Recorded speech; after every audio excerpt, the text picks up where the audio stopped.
I never expected my biggest commission to come from the very law firm that had been my family's pride for 3 generations. Then again, I never expected a lot of things about my life to turn out the way they did.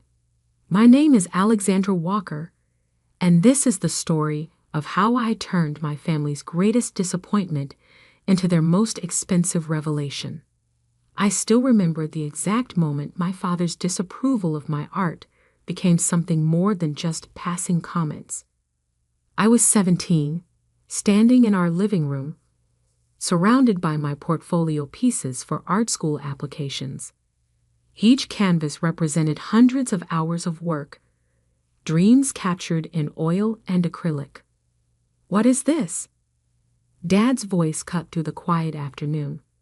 He stood in the doorway, his lawyer's briefcase still in hand, staring at my artwork with the same expression he usually reserved for opposing counsel's weak arguments. "My portfolio," I said, trying to keep my voice steady, "for the art school applications we talked about." He set his briefcase down with deliberate slowness. "No, we discussed you applying to law school, following the family tradition. Walker and Associates isn't going to run itself when I retire." I gestured to a portrait I'd done of our elderly neighbor, Mrs. Patterson. The piece had won a state competition, capturing not just her features, but the wisdom and warmth in her eyes. "But look at what I can do. This isn't just a hobby anymore, Dad. I'm good at this." "Good." He picked up one of my acceptance letters. "The Art Institute of Chicago? Do you know what their graduates earn compared to Harvard Law? This isn't just about you anymore, Alexandra. This is about legacy." My mother appeared in the doorway then, her social smile firmly in place. "Perhaps we should discuss this over dinner? I made your favorite, dear." She always did this, trying to smooth over the cracks in our family with food and forced pleasantries. "There's nothing to discuss," Dad said, dropping the acceptance letter onto my carefully arranged portfolio. "No daughter of mine is going to waste her life playing with paints when she could be continuing the Walker legacy." End of discussion. But it wasn't the end. Not really. It was just the beginning of a very long war. I did what any desperate 18-year-old would do. I applied for student loans and scholarships behind my parents' backs. When the acceptance package came from the Art Institute with a partial scholarship, I packed my bags in the middle of the night. The note I left was simple. "I have to follow my own path. I'm sorry it's not the one you chose for me." Dad's response came via text. "Don't expect any support from us. Art won't pay bills." Those words would echo in my head for years to come, through countless ramen dinners and shared apartments with 3 other struggling artists, through gallery rejections and late-night shifts at coffee shops. Through every moment I doubted myself, but never quite enough to quit. What my family didn't know, what they never bothered to find out, was that I wasn't just painting. I was innovating. While they imagined me doodling in a sketchbook, I was pioneering new techniques in digital art integration with traditional media. While they assumed I was failing, I was building a reputation in the high-end portrait world for creating pieces that captured not just appearances, but essences. My breakthrough came 3 years after graduation, when a tech billionaire commissioned me to paint his wife. The portrait incorporated augmented reality elements that revealed different aspects of the painting under specific lighting conditions. It made headlines in the art world, and suddenly, Alexandra Walker wasn't just another struggling artist. My rates went up, way up. The waiting list for commissions grew longer, but I kept my success quiet, working under my mother's maiden name, Kingston. Alexandra Kingston became known for portraits that told stories, that revealed hidden depths, that commanded prices that would have made my father's glass drop then too. I moved into a loft in Chicago's Gold Coast, but kept my parents' Christmas cards marked "Return to Sender." They'd made their choice. I'd made mine. Then came the email that would change everything. "Dear Miss Kingston, Walker and Associates is celebrating its 50th anniversary this year. We're interested in commissioning a centerpiece portrait for our main conference room, featuring the firm's 3 generations of leadership. Your unique style would be perfect for capturing our legacy of innovation in legal services. Best regards, William Thorne, Chairman, Anniversary Committee." I stared at my screen for a long time, a smile slowly spreading across my face. My father's firm, my grandfather's legacy. They had no idea they were reaching out to the very person they told would never succeed. I accepted the commission immediately, quoting my highest rate yet, $500,000. The response came within hours. They accepted without negotiation. The next email contained the reference photos I'd need, including a recent one of my father. He looked older than I remembered, more gray at his temples, but his eyes still held that same stern determination I'd grown up with. I set up my largest canvas and began to work. This wouldn't just be a portrait. It would be my masterpiece. Every brush stroke would tell a story, not just of Walker and Associates, but of the daughter they'd written off. As I worked, I thought about the unveiling ceremony that would come, about the moment they'd realize who Alexander Kingston really was, about that glass freezing halfway to my father's lips. But first, I had to create something undeniable, something that would force them to see not just the artist I'd become, but the success they'd refused to believe in. I worked for months, pouring everything I had into the piece. Every technique I'd pioneered, every innovation I'd developed. The portrait would show 3 generations of Walkers, but embedded within it were layers of meaning only visible under specific conditions, a testament to the hidden depths in every legacy. My phone rang constantly with calls from my old number. Mom, Dad, even my brother Michael, who'd followed the approved path to law school. I let them all go to voicemail. They'd see me soon enough. The week before the unveiling, I received another email from William Thorne. "Miss Kingston, the partners are extremely excited about the unveiling ceremony. We've arranged for press coverage and invited all our major clients. I trust everything is on schedule. Best regards, William." I attached a photo of the finished piece, carefully angled to hide its secrets while showing enough to impress. "Right on schedule," I replied. "I look forward to presenting it personally at the ceremony." Then I looked at my calendar. 7 days until the unveiling. 7 days until I walked back into Walker and Associates, not as the disappointment who'd run away to art school, but as Alexander Kingston, the artist whose work they'd paid $500,000 to acquire. I smiled, thinking of all those family dinners where they'd pointedly discussed Michael's law school success while ignoring my existence, of all the returned Christmas cards and blocked phone numbers.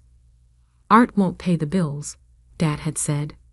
I glanced around my luxury loft, at the waiting list of commissions worth millions, at the portrait that would force them to finally see me. Sometimes the best revenge isn't about destroying someone's world. Sometimes it's about forcing them to see the one they refuse to acknowledge. The unveiling ceremony was in 7 days, and I was ready to show them exactly what art could pay for. The week before the unveiling was a masterclass in self-control. I arrived in Chicago 3 days early to supervise the installation of my portrait. The familiar skyline brought back memories, not all of them pleasant. As my cab passed the towering glass building of Walker and Associates, I thought about the last time I'd been here, 10 years ago. "Miss, we're here," the driver said, pulling up to the service entrance. I checked my reflection in my phone. Smooth blonde hair now styled in an elegant bob, designer suit in place of the paint-splattered jeans my family would remember. Alexander Kingston, successful artist, looked nothing like the rebellious Alexander Walker they'd written off. William Thorne met me at the entrance, all corporate polish and practiced charm. "Ms. Kingston, we're thrilled to have you here personally overseeing the installation. I'd insist on handling all my major pieces personally," I replied, watching the careful movement of my crated portrait. "The lighting has to be exact for the special elements to work properly." "Special elements?" His eyebrows rose. I smiled. "You'll see at the unveiling. Is Mr. Walker available? I'd like to discuss the placement." "Richard? He's in court this morning. But his son Michael is here. He's handling most of the anniversary arrangements." My heart skipped. Michael, my perfect older brother who'd followed Dad's path without question. Who'd stopped returning my calls the day I left for art school. "That would be fine," I said, keeping my voice neutral. Minutes later, I heard familiar footsteps behind me. "Miss Kingston? I'm Michael Walker." I turned, face carefully composed. He looked older, of course. More like Dad than ever in his tailored suit and conservative tie. There was no recognition in his eyes as he extended his hand. "Please call me Alex," I said, watching for any flicker of awareness. Nothing. 10 years and a different last name were better than any disguise. "Alex, then. I've seen your previous work. Very impressive. Though I admit, I don't know much about art." "No." I couldn't resist. "Not even the basics? No frustrated artist siblings to educate you." He stiffened slightly. "I had a sister who dabbled, but she chose a different path." "How unfortunate," I said, turning back to direct the installation crew. Family support can make all the difference in an artist's career. The portrait was carefully uncrated, still wrapped in protective covering. Michael tried to peek underneath, but I stopped him. "The full reveal is part of the presentation, Mr. Walker. Even the installation crew won't see it until it's properly lit." He frowned. "Dad's going to want to approve it before. Your father approved the commission sketches." I cut in smoothly. "The contract is quite clear about the unveiling terms. Unless there's a problem with my reputation." "No, of course not," he backpedaled. "It's just, Dad can be particular." "So I've heard." I checked my phone. "If you'll excuse me, I need to supervise the lighting installation." The next 2 days were a dance of near misses and careful timing. I coordinated with the technical team to install the specialized lighting that would reveal the portrait's hidden layers. Every time I heard my father's voice in the hallway, I found a reason to be elsewhere. Then, the day before the unveiling, my mother appeared. I was checking the final lighting adjustments when I heard her familiar perfume before I saw her. "Oh, you must be Miss Kingston. I'm Margaret Walker." She looked exactly the same, perfectly coiffed hair, expertly applied makeup, the kind of elegant outfit that screamed old money without trying. Her smile was the same one she'd worn the day I left, when she'd said nothing to stop me or support me. "Mrs. Walker," I nodded, not quite meeting her eyes.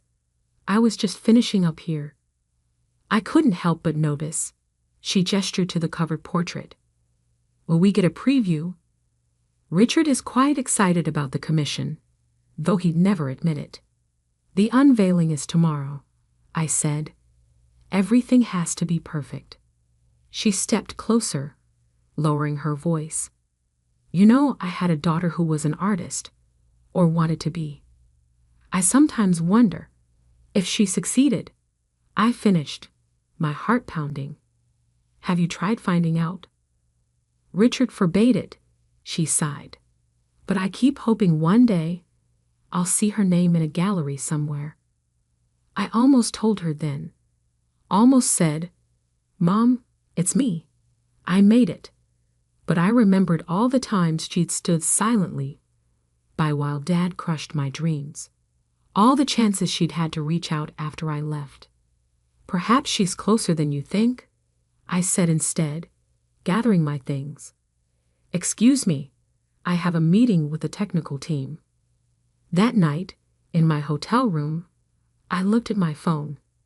Dozens of missed calls from the family over the years. Countless unopened emails. One last chance to warn them, to soften the blow that was coming. I deleted them all. The morning of the unveiling dawned clear and bright. I arrived early, checking every detail one final time. The portrait was perfect. 3 generations of Walkers captured in oil and light, with layers of truth waiting to be revealed. The guest list read like a who's who of Chicago legal society. Every major firm would be represented. The press would be there. And in the front row, my family would watch as Alexander Kingston was revealed as the artist they'd dismissed. An hour before the ceremony, William Thorne found me in the conference room. Miss Kingston? A slight change of plans. Mr. Walker. Richard would like to meet with you privately before the unveiling. My breath caught. I don't think. He insists, William said apologetically. He's in his office now. I stood frozen for a moment, then straightened my spine. Fine. Let him see me first. Let him understand exactly what he'd thrown away.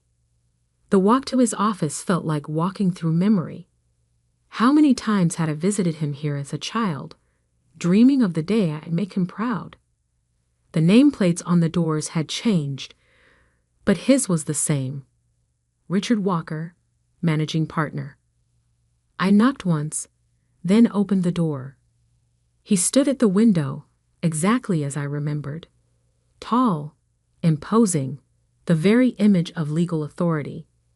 He turned as I entered, and for the first time in 10 years, I looked my father in the eye. Miss Kingston, he said, extending his hand. Thank you for accepting our commission. I've heard remarkable things about your work. I shook his hand, feeling the familiar callus on his trigger finger from years of skeet shooting. He hadn't recognized me either. The pleasure is mine, Mr. Walker. Your firm's legacy deserves nothing less than my best work. Yes, legacy. He walked to his desk, picking up a familiar frame. My high school graduation photo. Legacy is everything in a family business. I hope the portrait reflects that. Oh, it will? I assured him. Every hidden detail, every layer of truth. It's all there. He frowned slightly at my tone. Hidden details? You'll see soon enough. I checked my watch. The unveiling is in 45 minutes. I should finish my preparations. Of course, he set the photo down. Just one thing. I noticed you sign your work with just A. Kingston. Any particular reason?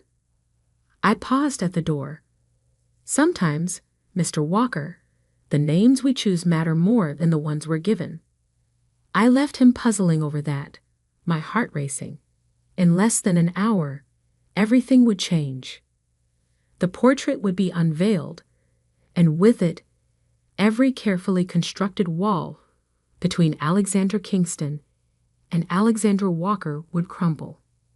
The conference room was filling up as I made my final checks. I saw Michael in the front row, next to his wife, someone I'd never met. Mom sat beside them, nervously smoothing her skirt. Dad entered last, taking his place of honor. William Thorne approached the podium.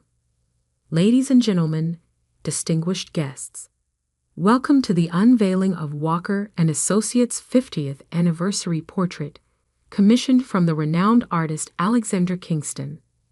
I stood to the side, remote control in hand, waiting for my cue.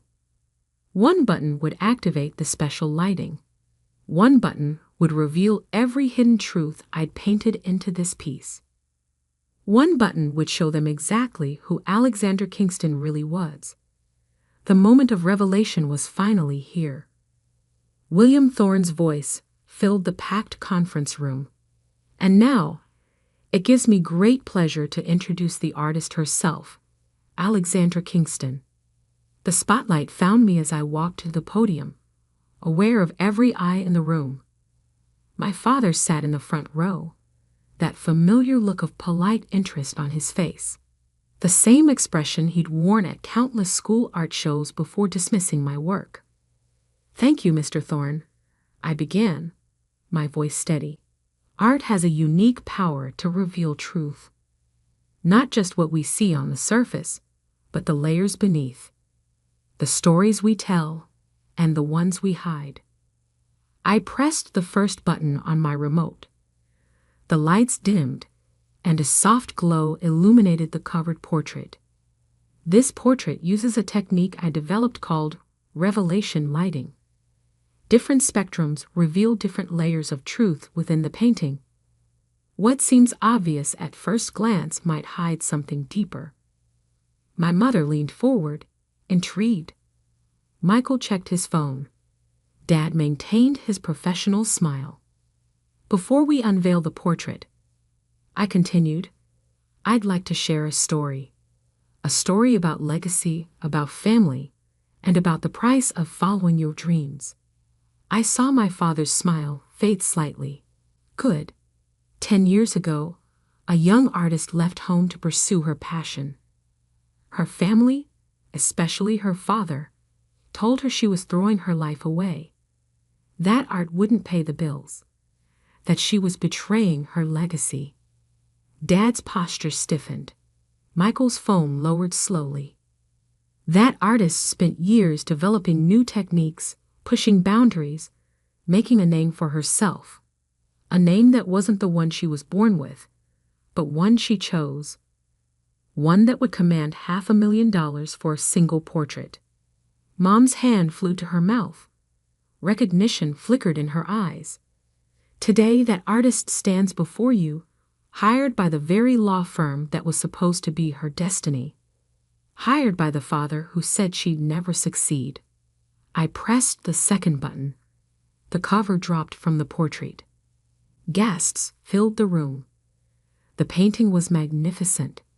3 generations of Walker men captured in perfect detail. My grandfather, stern but proud. My father, commanding the center. Michael, representing the future.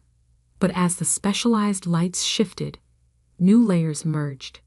Hidden in the brushstrokes were scenes from the firm's history, cases won and lost, moments of triumph and scandal, and woven throughout, almost invisible until the right light hit it. The signature, Alexandra Walker, repeated in tiny, precise strokes.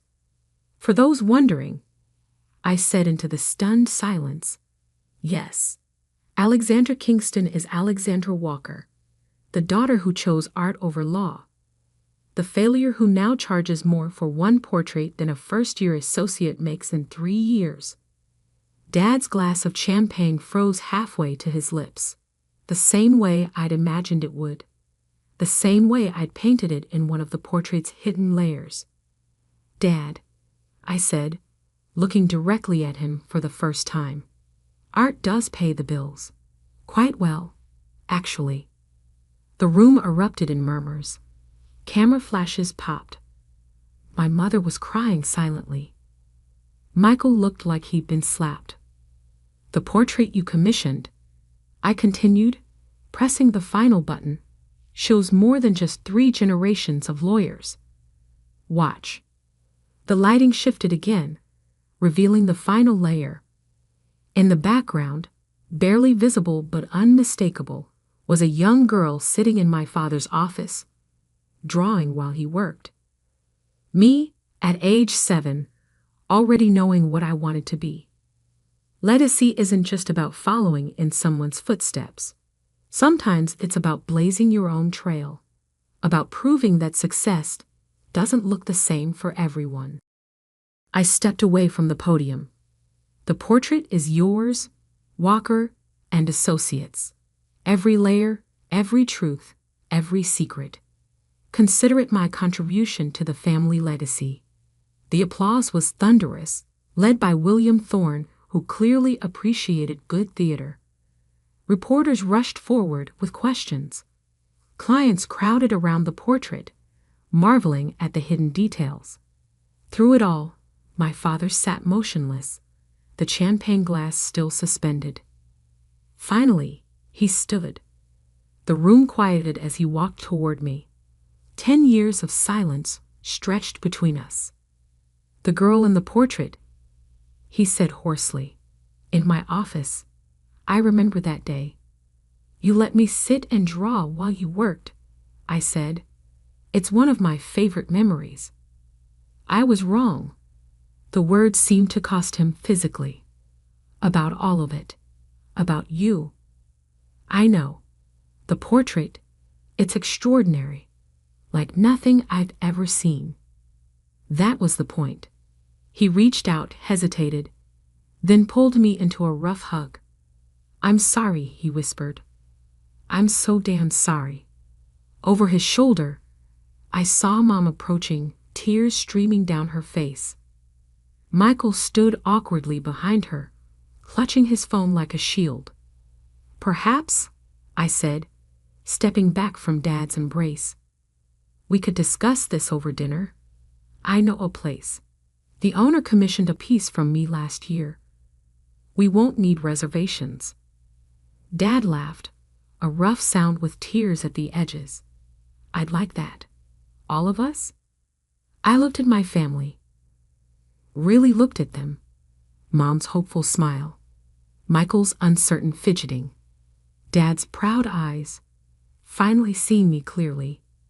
"Yes," I said. "All of us. We have 10 years to talk about. And Dad?" "Yes?" "Bring your checkbook. I have a waiting list of clients, but I might be persuaded to bump family to the front of the line.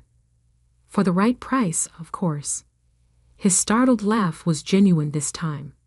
"Art really does pay the bills, doesn't it?" "Every single one," I smiled, "with plenty left over for paint." Later that night, sitting around a table with my family for the first time in a decade, I watched them study photos of my work on their phones. Mom couldn't stop touching my hand. Michael asked genuine questions about my techniques. Dad kept shaking his head in wonder. The portrait would hang in Walker and Associates' conference room, its hidden layers revealing new truths to anyone who knew how to look. But the real masterpiece wasn't on that wall. It was here, in this moment, in the restoration of what was broken, in the recognition that success isn't measured by following someone else's path, but by being brave enough to paint your own. I raised my glass. "To legacy," I said. "To art," Dad replied, his eyes shining. Sometimes the best revenge isn't revenge at all. Sometimes it's showing them exactly who you've become and giving them the chance to see it through new eyes. After all, every masterpiece deserves the right light to be seen in.